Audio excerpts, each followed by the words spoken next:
as in the name of God, the compassionate, the caring. He translated Rahim as caring. And I thought you'd appreciate that fact. And I just wanted to share that with you and thank you very much. Thank you so much. Wow, beautiful, Tala. Thank you.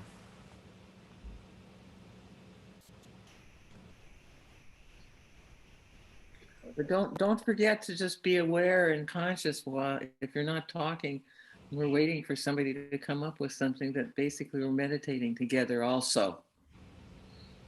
That this is an open session. Rahim. Alhamdulillah, Asha, Murshida Asha, it's so wonderful to see you.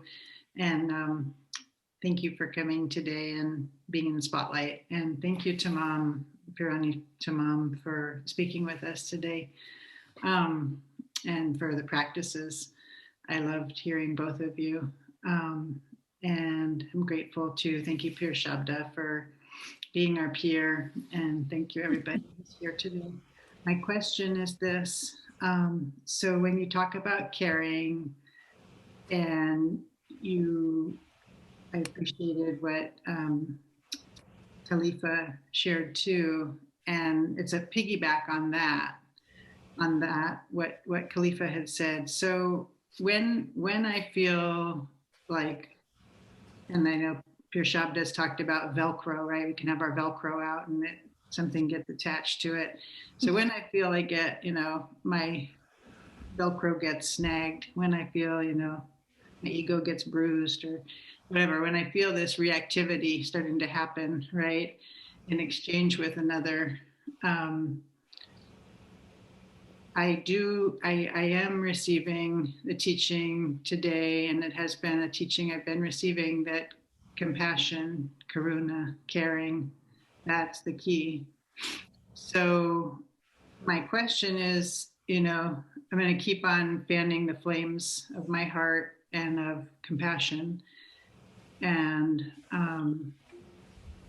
do whatever I can to grow my compassion in my being, and doing spiritual practices, which I'm very grateful to this lineage to have a number of spiritual practices that come from the Nayati path and the Ruhaniyat specifically.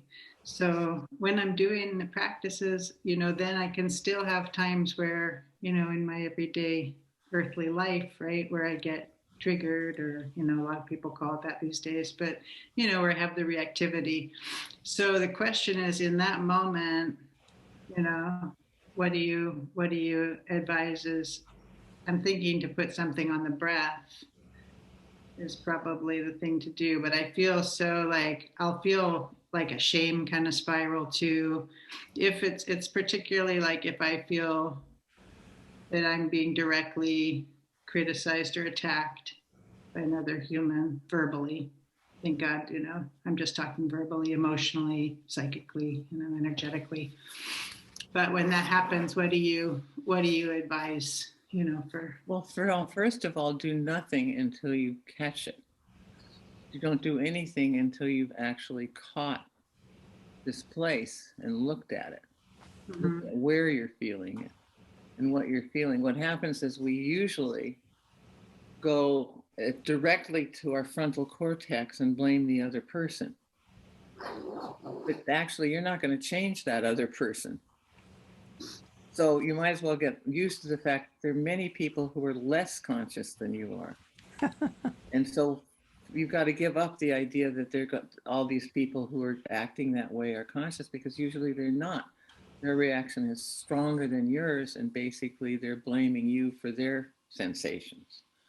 So if you if you make your own sensation, which it comes from your frontal cortex saying, I don't want to be that person, or what else do you say? I'm right, they're wrong. Look what they've done to me. Yeah. So first of all, you just can't have those kind of thoughts with other people, because as soon as you do, what's happening is you're not caring for them. And one of the most important things that happens when we get on the spiritual path is exactly about this subject.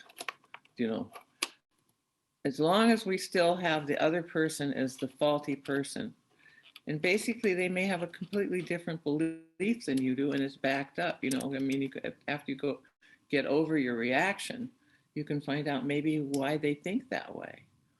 Or even if you get really nervy and ready, you can even open your mind to the fact that they may be right. That there must be maybe something that you're doing that you're unconscious of, and that you've done it for your whole life. I mean, that's what I find is quite peculiar. But the first thing you have to do is just not think that they're going to do any good by getting angry. And anger, you know, I mean, what are those three things that get us? It's anger, desire, this Tibetan, you know, the center of all the Tibetan, all those Tibetan tankas, it's like anger. I guess I have more anger than other ones. What are they? Come on, somebody here knows them. Clinging and aversion and ignorance. Thank you so much. This is about how I forget words.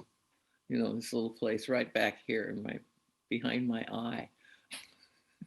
It just throws words away. You know, but the sensation is less clutter. Less clutter. The sensation itself is the one that'll catch you, because it hurts. And you're never going to get rid of that hurt. We all have all that hurt. So you can reduce the hurt by not taking it as some kind of serious attack. Like, I mean, people used to attack each other and try to kill each other a lot. I mean, now we do not nearly as much as was done 20 years ago or 50 years ago or 100 years ago. You know, I mean, it's gotten less and less and less, but it gets as big as the news because everybody hurts from danger. But I mean, the kind of things people get scared of now, and the fear that people walk around with is so they're going to be killed immediately if they go into an unfamiliar street or driving. I mean, these fears many of our fears are so unfounded. And people's rudeness is also, that's what it is, it's rude. How do you stop people from being rude? All you can do is be polite and then go sulk by yourself. But don't pretend that you're more virtual, Nano. Is it Nanyo? Yeah, it's an excellent question you're asking, and it's hard work, the sensations. 5 participants, no, it's like, we should go on because we'll get through. Okay, who is the next person? Do we know who the next? I think somebody's managing them. Oh. Jennifer Teal, I think, is managing them. Jennifer's managing them. Do you think that's enough, Nano?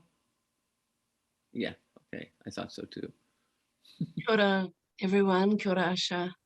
I would have been with you in Bali a year ago if it hadn't been for COVID with a loud end. Isn't that too bad? Can you pin yourself so I can see you? I don't know how to do that. Oh, there you are. Actually, she is on the screen, yeah. I got it. Yeah, Alaudin's married a Hadia in New Zealand, and I would have been with you in Bali a year ago. I'm really, really interested in this talk about Eve because in New Zealand we have the Church of England, and it's a very established and has a lot of old rituals. And I sing in choirs, and I love sacred music. I wasn't brought up as a Christian at all. I was brought up agnostic. But I love sacred music. I was brought up with that, and I sing sacred music. And in my small group more recently, I've had to tell the women that I sing with that I will not do the Christmas session because the church perpetuates the story of Eve in the 9 lessons at Christmas. And these lessons get trotted out with the frontal cortex style readings that people do.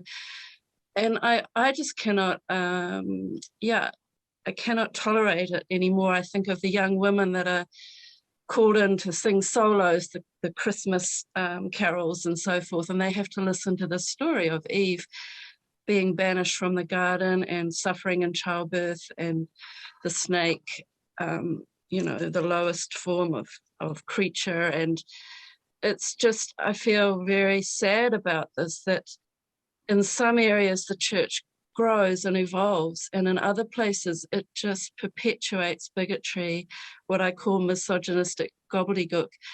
And I find it very hard to step into an institution despite the beautiful singing and the sacred traditions and be a part of that. And yet conversely, the All Souls ceremony we did, or service we did, was modern and reflective and really looking at our own our own conscience, and it seemed like a beautiful service.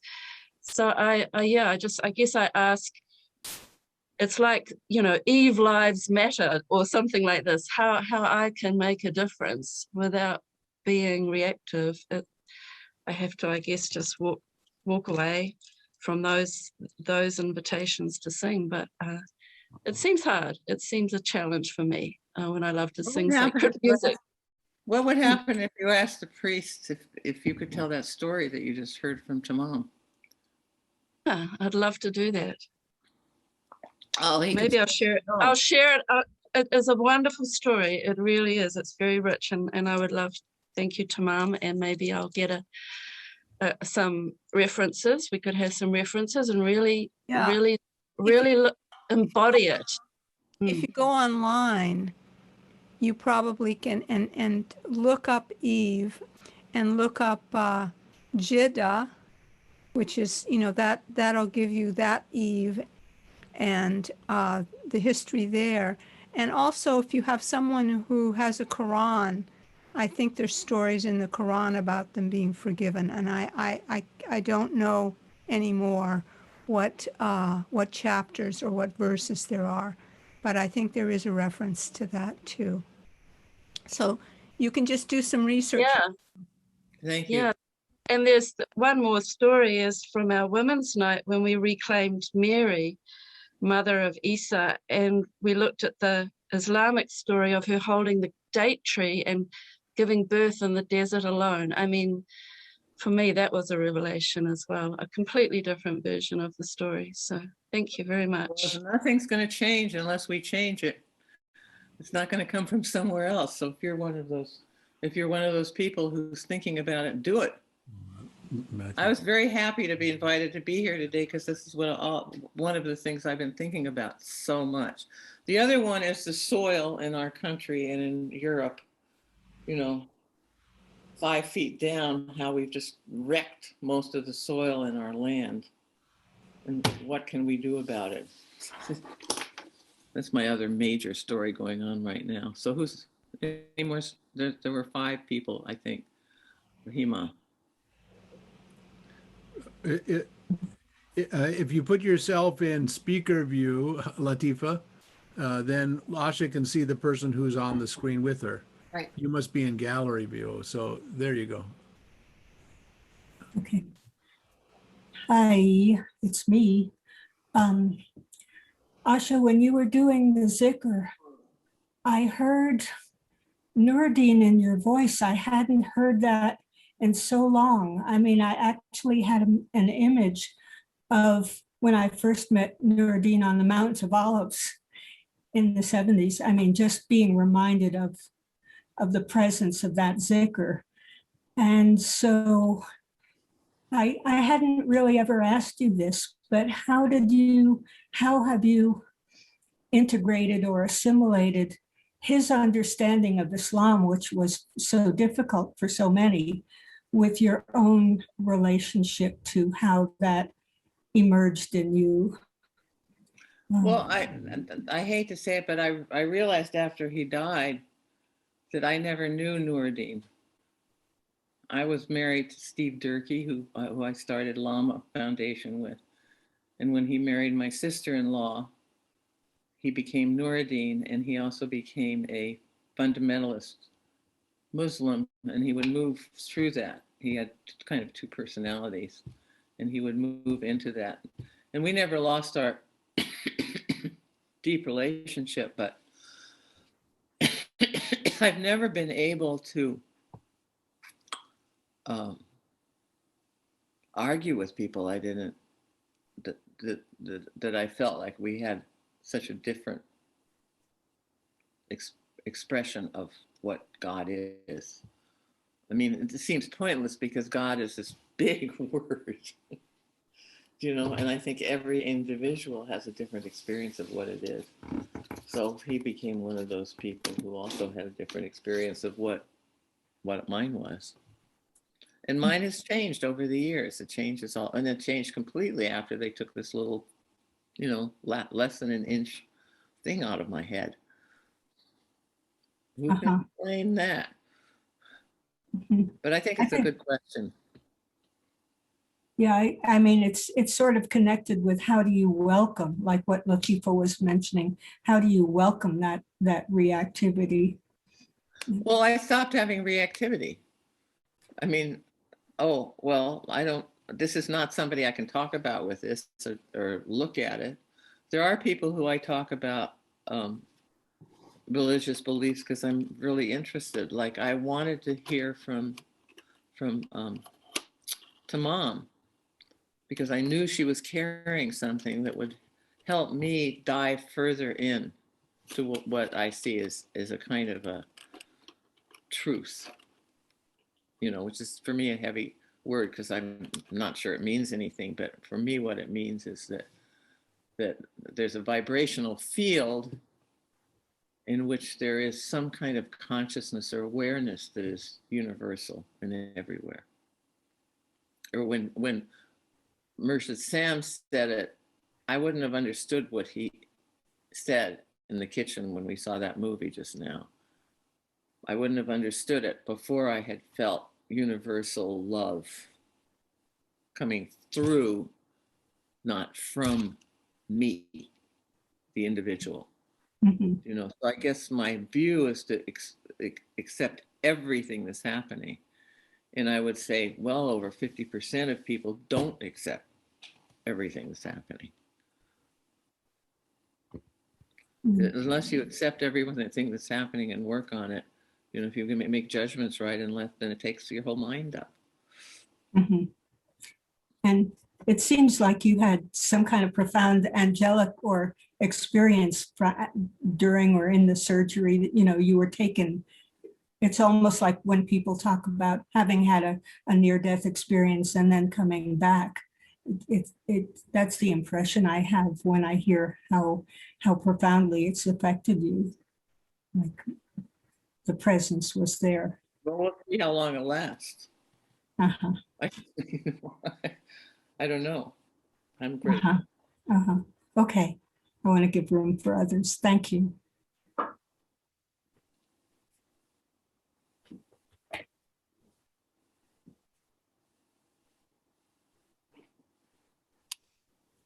Hi, Asha. Hi. So thank you so much for bringing what you're bringing today around women.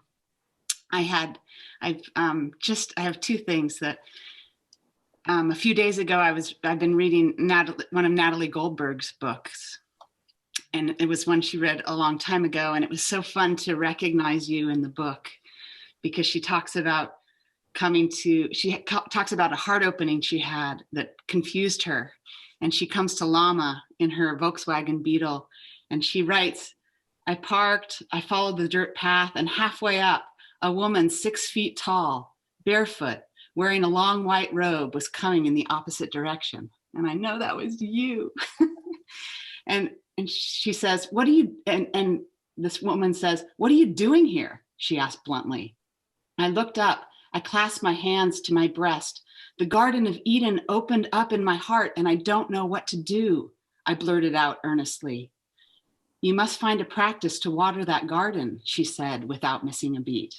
I was so grateful. You mean you understand? Of course I do, she said. And so it's so fun to recognize you in that book and how you're, this practice of watering this garden of our heart has been with you, and you've been teaching it for so long. And I just wanted to tell you, I've been teaching it for so long, but I never got it very deeply. Do you know, I knew it was true. but it's very different to have the experience. And I think that's what I'm learning now that the original sense of love coming through me is that basically every day there's something new to learn. It's deeper and sweeter and better. So go on with your other question. I just wanted to tell you that I was a slow learner. Yeah, But well, that gives me hope for myself. Good. Yeah, the other thing is that my initiator, Yaya, about a month ago, she handed me, she's moving and getting rid of some of her things, and she handed me 2 of these beautiful pictures, and one was of Murshida Asha. And I'm not familiar with her at all. But Yaya said, here, these are for your altar. So I put, and the other one was of Nuranisa and Icon. So I put these pictures of Nuranisa and Murshida Asha on my altar, and I've been looking at them for a month, and I do not know who Murshida Asha is. But I just look at her every day during my practices and just like, who are you? And so just 2 days ago, I decided to look her up on the internet, and I went to her website and I saw that there was all of these audio recordings that they have of her. So there's hundreds of them, and they're all on cassette tape. They're not very good, but you can still hear her. And I went to the one like Spirituality for Women, and I saw all these ones, and she had this one called, she has a couple about the change of life. And so I just clicked on the one with which the change of life, and she was talking about women and in this long transition they go through to from valuing others and getting their value through their partner and through their children to change in life where they're valuing themselves on such a deep level. That she talked about moving from the surface love of life to getting the divine love of life. And her practice for doing that was Ya Rahman, Ya Rahim. And so I've been, for the last few days, I've been saying Ya Rahman, Ya Rahim, and then you come with it, and it was just, so it's been great. so Well, keep beautiful. going. Pass it on. I mean, I didn't hand this out for people just to hear it and do it with themselves. I'm really wanting everybody to start passing it on. And yes, but I'm wondering about, like, when you're doing that practice, how much I'm focusing in my heart, but I'm wondering about focusing in the womb area. Like, yeah, really. Sometimes I want to go like this instead of like this. Uh-huh. Because I think this is a gesture to keep people out of the desire body. But the whole practice of changing your body is to be able to bring it up like this. Mm-hmm. You know, definitely bring your. I think that's what both Tamam and I are talking about. Is this the womb is the center for everybody. So just feel. You don't have to have babies to have a womb. But the womb is the connecting place. In the same way the fascia connects all your nerves, you know, it's one organ. I think I've begun to just pose the womb as the center for the breasts, the mouth, the sexual organs, the whole thing, and to begin to feel it. And if you do like Zen, or if you do Hara, or if you do Tantra yoga, you know, you start getting Allah going up and down your spine. And that helps because it comes out. You can also say that's coming from the womb. But God, another word I said, perineum. What's this thing between the perineum, but poop and the vagina, right? I mean, nobody ever gave me that word. I had no idea what it was. I was a nurse and I didn't even learn it. They didn't teach me that in nursing school, and I thought, really? Because I just started feeling it, and I thought, woo. So, yeah. So the perineum is an easy place to get it because it isn't your clitoris. Mm-hmm. You know, so it's a little bit less desire body, but it's a lot of sensation. Thank you so much. Yeah, you're welcome. If anybody disagrees, feel free to tell anybody that I'm wrong, by the way.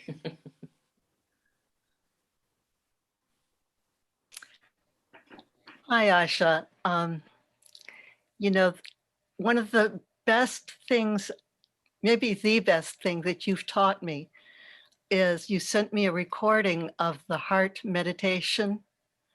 and I had told you about some of my basically childhood issues of being rejected and overlooked that still trigger things in me when that happens as an adult.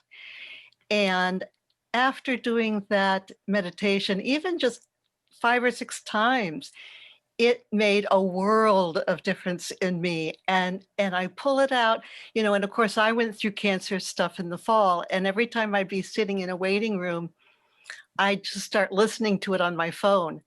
And just, it has just made my life so much brighter and happier and allowed me to feel that love and not feel the hurt. Thank you.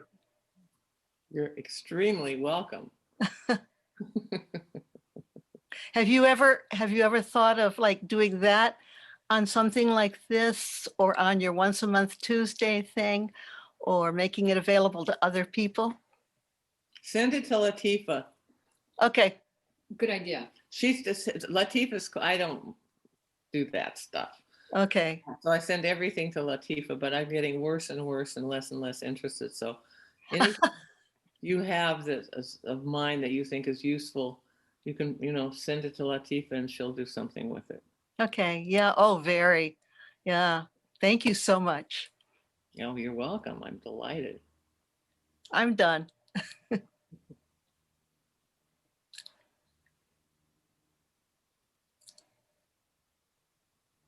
Okay. So Unmute.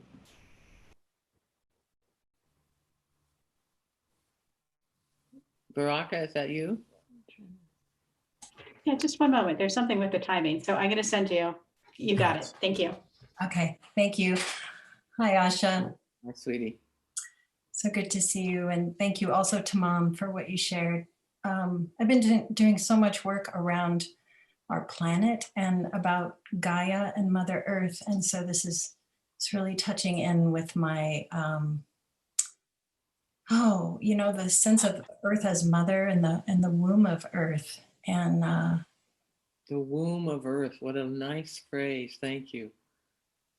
And, it's really clear to me that it's not sure that we're going to make it on this planet. And I just wonder, in the experience that you've been having in these last weeks, what you see for the planet and what human beings can do right now. Well, I think I have probably a more than normal amount of faith. I don't mean faith, I believe this, but it's faith. I mean, faith is the word that came out of me, but basically when I look into my heart right now, it's a little bit further behind my sternum and in my throat. I guess I have, I feel like crying.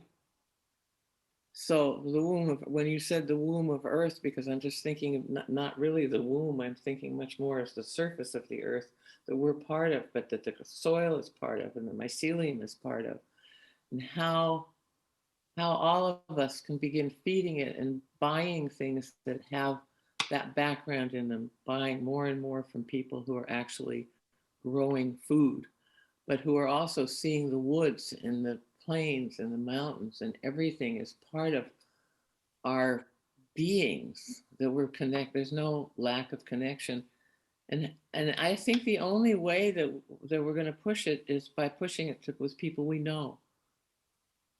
I think great announcements to abstract forms. For instance, I don't read as much public works now in newspapers. I just read locally more, the local newspapers, because you read the planetary thing, but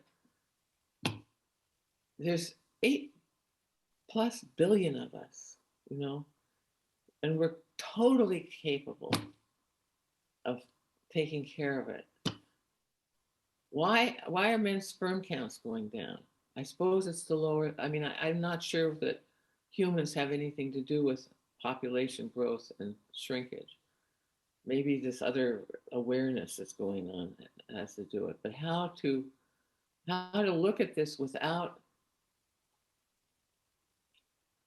getting so engaged that we're not living our lives. There's something important about being alive and feeling lively and good. And basically to feed that enough so that when one is looking, one has faith and one has caring. And that's the only thing I can think of that's going to save our, well, save what? I have to say one thing, is that when I woke up and felt all that love coming through me, I also thought it's okay for people to do awful things. It's okay people kill each other, hurt each other, suffer. I had never had thoughts like that before, along with feeling so much love. But I did give a little bit of, a big release. It's come back somewhat, not so much judgment, but of despair, actually. And thinking about what I feel is that when I go into this kind of thinking, I feel a sort of a despair that doesn't erase my energetics and it doesn't erase my faith, but it makes me like Marty. I think Marty's on this program. Marty sent out something about the soil, and this woman talked, and she was terrific. And hey, can we get Marty on the phone? On here? Are you still here, Marty?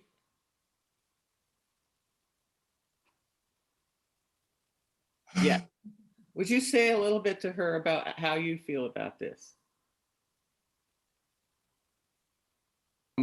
I've run into some scientists who are reading the book of nature and with humility, and they're trying to mimic nature. And one of the, I'll post some more.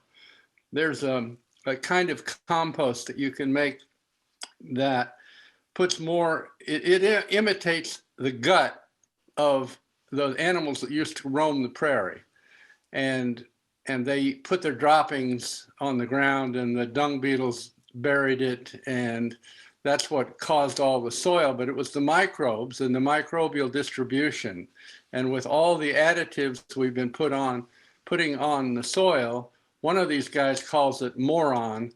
You put more on the soil, and it's moron.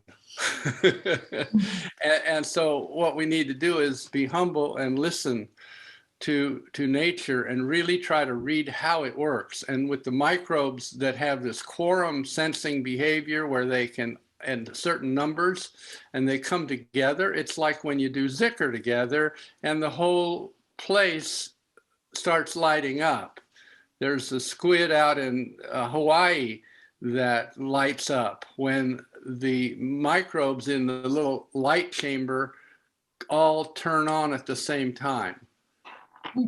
Anyway, I could go on and on, but I'll send you some, I'll put it on the list, these 4 people that I like, and if we could digest them and then go on from there, I think we'd have a chance. I think we do have, I have a lot of hope. I think I have a lot of hope that we have to stop, because here's my granddaughter. Yeah, we want our mom back. Bye. Bye. Okay. Let us do a little prayer for the whole family. Asha, speaking for all of us, is such a pleasure to spend this hour and a half with you. And we love you. Naturally, we want to express our opinions that we want you to have as many days more as you can have. And we feel like if we make a little prayer, we'll express our wish. And so why don't we again recite O Healer, O Remedy for our dear sister. Here we go.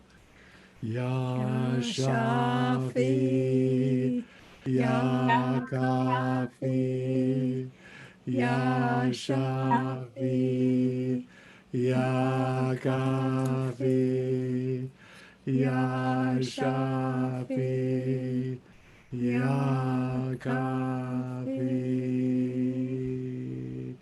A couple of things.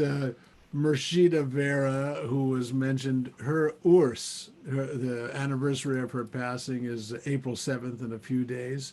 She's buried next to our teacher, Murshid Samuel Lewis. You know, you can read about her on her website and so much more. Also, to let folks know, we still have a good deal of money that you've given us for the pandemic fund. And we love receiving it, and we love giving it away. And just go to the Rouhaniat website if you have a financial need. And this is not just for the U.S. This is for our folks in South American countries, for European countries, Russian country, all the countries, you know, all over the world. So please feel free.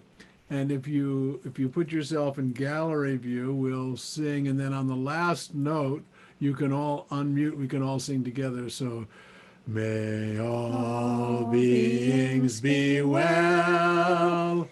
May all beings be happy. Okay, now everybody unmute. Here we go.